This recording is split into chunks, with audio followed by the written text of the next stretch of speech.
नमस्कार दोस्तों, मैं हूं श्वेता रंजन। हमारे कार्यक्रम का मकसद होता है कि समाज में जो कुछ भी घटित हो रहा है, अनुचित हो रहा है, उसके लिए हम आवाज़ उठाएं। और आपकी आवाज़ जब हमारी आवाज़ के साथ मिलती है, आपका साथ मिलता है, तो हमारी आवाज़ और बुलंद होती है और जहां तक सत्ता में बैठे लोगों तक हमारी आवाज़ पहुंचनी चाहिए, उसकी हमारी लगातार कोशिश रहती है।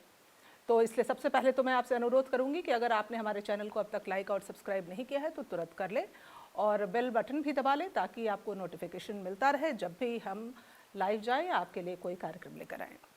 तो आज का जो हमारा मुद्दा है, प्रधानमंत्री नरेंद्र मोदी की चुप्पी। हमारे प्रधानमंत्री 56 इंच का सीना रखते हैं, देश विदेश में लगातार सैर करते हैं और एक बहुत ही ताकतवर प्रधानमंत्री के रूप में उनकी छवि है। देश में भी उनकी जो छवि है वो कहिए कि उनके बराबर, उनके कद का अभी कोई और नेता दिखाई नहीं देता। लेकिन ये बलशाली प्रधानमंत्री जब चुप्पी धर लेते हैं, यानी जब मौन धर लेते हैं, तो कई सवाल खड़े होने लगते हैं।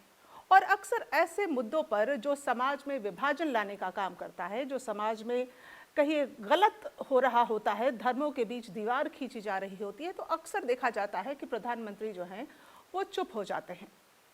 ऐसा क्यों होता है? और इससे लेकर समाज में कई ऐसे वर्ग हैं जो आहत हो जाते हैं। कई लोगों ने, बीते दिनों हमने देखा कि 9 दिनों में प्रधानमंत्री नरेंद्र मोदी को 2 चिट्ठी लिखी गई है। 9 दिनों में 2 चिट्ठी। पहली चिट्ठी जो उनको लिखी गई थी वो 5 पूर्व सेना प्रमुख समेत 100 लोगों ने मिलकर चिट्ठी लिखी थी और कहा था कि प्रधानमंत्री को जो समाज में घटित हो रहा है, धर्म के नाम पर दंगे या हिंसा या इन चीज़ों को बढ़ावा दिया जा रहा है, उस पर अपनी आवाज़ रखें, अपनी राय रखें, कुछ कहें।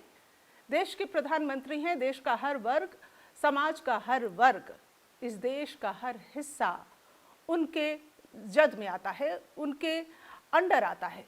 फिर ये अलग अलग हिस्सों में प्रधानमंत्री कैसे राज्यों के आधार पर बांट देते हैं।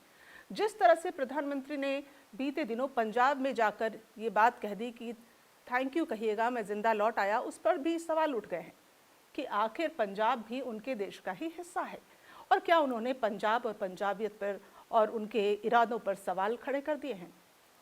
अब दूसरी चिट्ठी जो प्रधानमंत्री नरेंद्र मोदी को लिखी गई है, वो चिट्ठी लिखी गई है IIM स्टूडेंट्स और उनके फैकल्टी मेंबर्स ने प्रधानमंत्री को चिट्ठी लिखी है और चिट्ठी में कहा है कि आपकी चुप्पी नफरत भरी आवाज़ों को बढ़ावा देती है, देश में डर की भावना है और आपको बोलना चाहिए।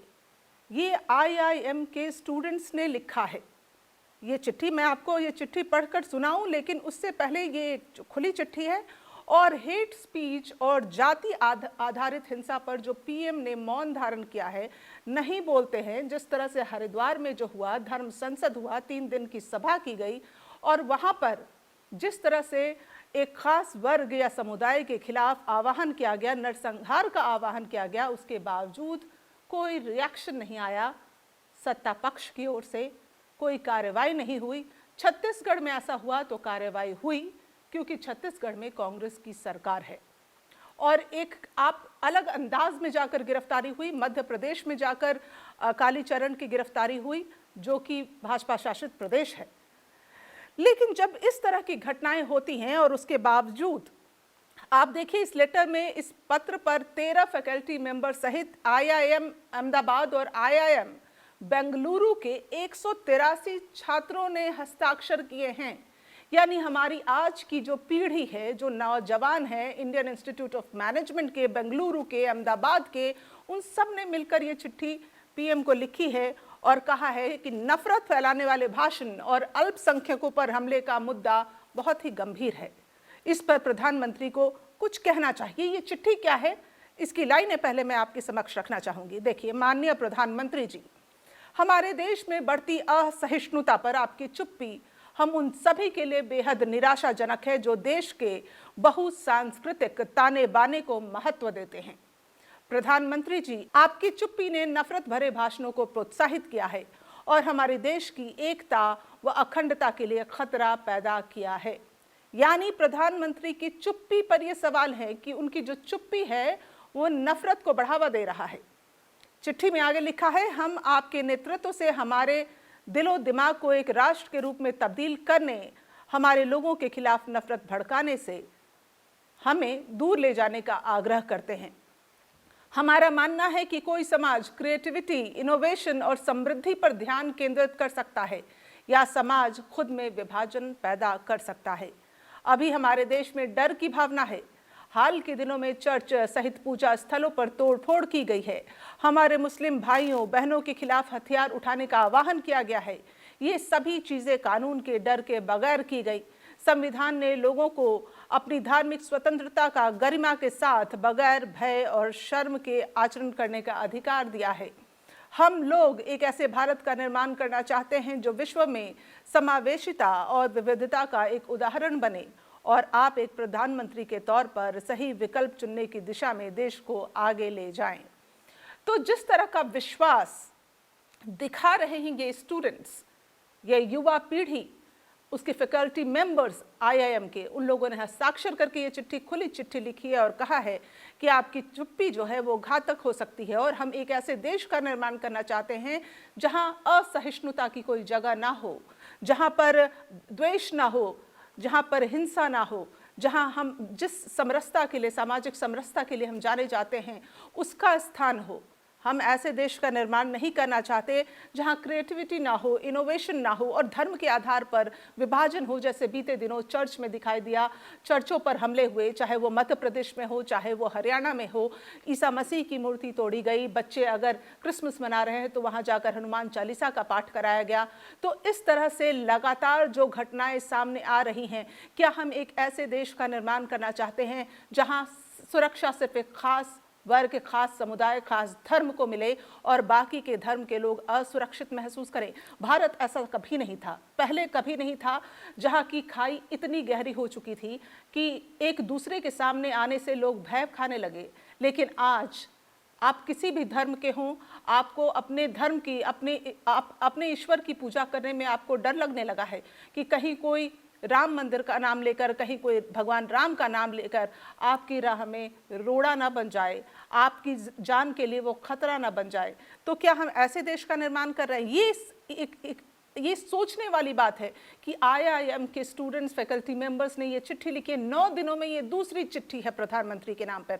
और पहली चिट्ठी जो थी, जैसा मैंने आपको बताया कि 5 पूर्व सेना प्रमुख समेत 100 लोगों ने चिट्ठी लिखी थी, और तब भी वो चिट्ठी राष्ट्रपति को भी सौंपी गई थी और वो चिट्ठी प्रधानमंत्री को भी लिखी गई थी, और उसमें भी विरोध जताया गया था। मैं आपको बताना चाहूंगी कि पहले जो कार्यक्रम हुए हरिद्वार में, जिस तरह से आयोजन किया गया, जिस तरह से आह्वान किया गया, उसके खिलाफ चिंता जाहिर करते हुए चिट्ठी लिखी गई थी कि ईसाई, दलित, सिख, ये सब जो अल्पसंख्यक है हमारे देश में, जब वोट का समय आता है, जब चुनाव का समय आता है, तो दलित बहुत इंपॉर्टेंट हो जाता है। आखिरी पायदान पर खड़ा व्यक्ति बहुत इंपॉर्टेंट हो जाता है, महत्वपूर्ण हो जाता है, और उसकी वोट के लिए आप दर दर फिरते हैं, आप रैलियां करते हैं, आप सब करते हैं। लेकिन आम दिनों में अगर देखा जाए तो ये लोग भयभीत महसूस करते हैं।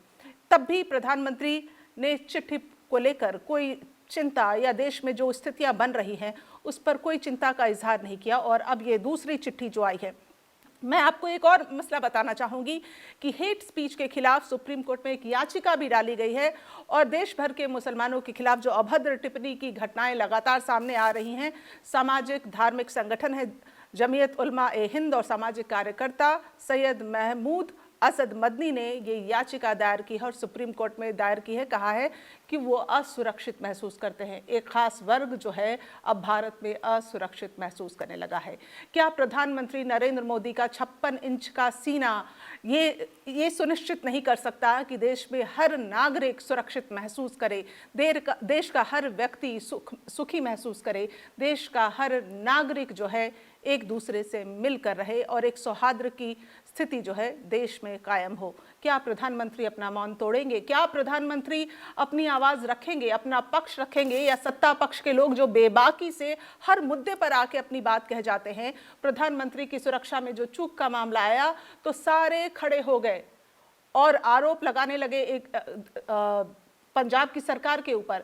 लेकिन ये जो मसला है जो पूरे देश को निरंतर लगातार कमजोर कर रहा है, हमारी छवि को अंतर्राष्ट्रीय स्तर पर धूमिल कर रहा है, इसके लिए प्रधानमंत्री क्या करेंगे, ये सवाल है। अगर कोई ये आवाज़ प्रधानमंत्री तक पहुंचा सके, आप सब इस वीडियो को ज़्यादा से ज़्यादा शेयर करें ताकि हमें जो सत्ता पक्ष है उसकी तरफ से भी कुछ तो सुनने को मिले। आपको ये वीडियो कैसा लगा हमें ज़रूर बताएं। फिलहाल आप मुझे दें इजाज़त। नमस्कार।